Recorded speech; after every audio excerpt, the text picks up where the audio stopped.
Hey guys! Welcome to Couple. Please like and subscribe if you like this video.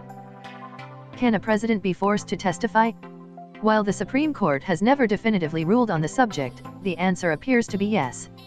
The question was tested during the Watergate scandal in 1974, when justices held unanimously that a president could be compelled to comply with a subpoena for tapes and documents. After the ruling, President Richard Nixon turned the materials over to prosecutors and then resigned. 23 years later, in allowing Paula Jones' sexual harassment suit to go forward against President Bill Clinton, Justice John Paul Stevens wrote, "We have made clear that in a criminal case the powerful interest in the fair administration of criminal justice requires that the evidence be given under appropriate circumstances lest the very integrity of the judicial system be eroded." In the same case, Stevens also said that presidents have given testimony and produced documents often enough that such interactions can scarcely be thought a novelty. In 1998, independent prosecutor Ken Starr served a subpoena on Clinton that ordered him to testify about his relationship with White House intern Monica Lewinsky.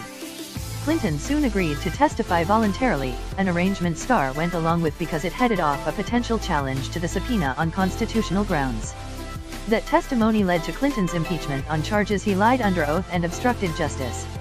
The occasion also was the first in which a sitting president testified under oath in a criminal investigation in which he was a potential target.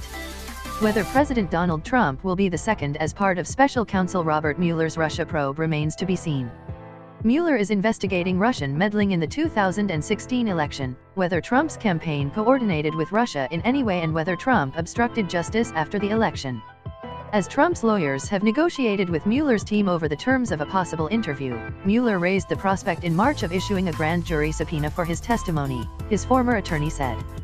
Attorney John Dowd told the Associated Press on Tuesday that Mueller's team had broached the subject. As the Clinton case demonstrates, the issuance of a subpoena would not mean the end of negotiations over an interview. But if he were subpoenaed and did not want to testify, Trump could always invoke his constitutional right not to testify against himself and decline to answer questions. But that act would pose significant political risk. As a practical matter, the president would have the ability to refuse to answer practically any question, said Bill Jeffress, a veteran Washington defense lawyer who was involved in Nixon's defense. He has to give his name, his occupation, and that sort of thing. But any questions about his official activities or campaign activities, he can just refuse to answer. Trump could seek a court order to quash the subpoena, though it's not clear that he would have any success. Jeffress said he knows of no law that would remotely prohibit subpoenaing a president for testimony. The idea that the president would be immune from testifying in a serious criminal prosecution is probably a non-starter, he said.